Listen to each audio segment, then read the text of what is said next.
Bella raga, ciao a tutti dal Comendone veneziano.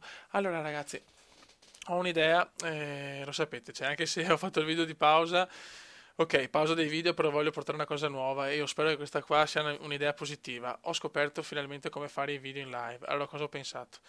Visto che volevate parlare anche col Comendone così, perché non giocare in live e intanto dal tablet e rispondere alle vostre curiosità, alle vostre cose? Dalla chat? Io come giochi pensavo di portare FIFA per i vaneggi online in diretta, Fly Simulator perché così posso parlare a tempo perché comunque e così potete vedere in diretta i cazzeggi dei miei atterraggi, Aero Track Simulator che so che lo amate e magari anche, non so, un WWE, magari una Royal Rumble, una roba del genere.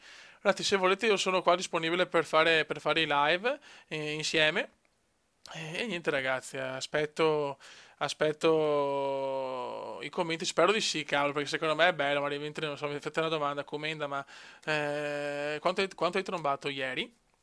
E, e io mentre magari sto atterrando con Flight Simulator vi rispondo, cioè, secondo me è una chicca. Se volete, se si può fare, secondo me può essere un'idea. Questa è l'unica vera idea che ho trovato in un giorno perché se no ecco, nel caricare video normali sinceramente sono un po' corto come vi ho detto, però comunque torneranno sicuramente perché comunque la voglia c'è, poi presto usciranno nuovi giochi quindi ci sarà il comandone anche là.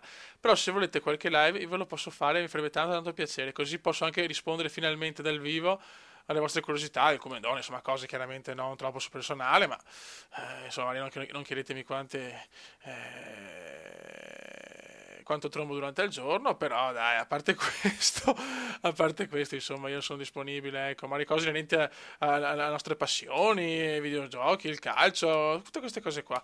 Vabbè, ragazzi, un saluto dal comandone veneziano, spero di aver trovato un'idea decente. Ciao!